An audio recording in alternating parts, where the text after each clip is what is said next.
How to build the row cover frame. Fabric row covers keep disease-causing insects away from garden vegetables, which means you may not need to use insecticides, and they can also be used to extend the growing season for frost-sensitive crops. Row covers can be laid directly on plants, but building a frame helps prevent damaged stems and branches. One method for building a row cover frame is to construct several hoops, insert them in the ground at intervals, then lash them together with clothesline. Determine the frame size. To figure out how tall and wide to build your row cover frame, first determine the mature size of the plants you intend to grow under it.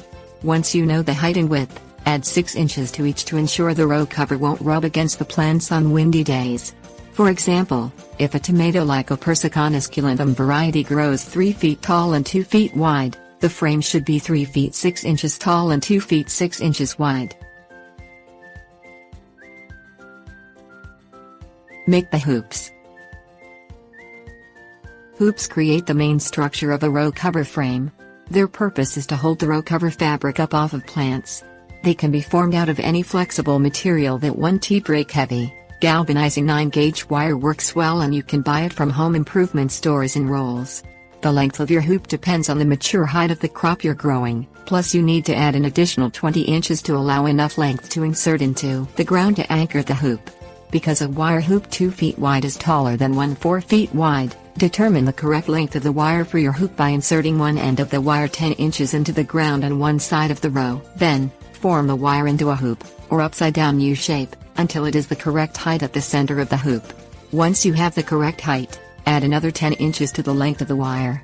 Cut the wire and insert it 10 inches into the ground on the opposite side of the row from the first insertion. Space the hoops.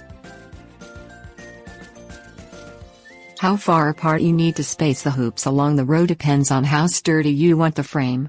Hoops spaced 2 feet apart make a sturdier frame than those placed 4 feet apart. Also, shorter hoops, such as for growing lettuce Lactuca saliva, are more stable than taller hoops and can be spaced further apart and have the same stability at hoops spaced 2 feet apart. Stabilize tall hoops, 3 feet tall or more, by tying them together with clothesline at the top and halfway down each hoop on each side. Do this by starting at one end of the row. Tie the line to the top of the hoop, run the line to the next hoop, loop around the hoop at the top 1 to 2 times, then continue down the row till you reach the other end. Repeat along each side. The clothesline on each side also prevents the row cover fabric from sagging onto plants. Secure the fabric. Row cover fabric only keeps pests out if it reaches all the way to the ground and is secured to the ground without any gaps. You can do this by fitting the cover to the frame and allow at least 6 inches of extra fabric on all 4 sides of the frame. Lay the extra fabric flat on the ground and hold it in place by pushing garden staples through the fabric into the soil, or shovel soil onto the fabric. Bricks and boards can also be used to hold the fabric down.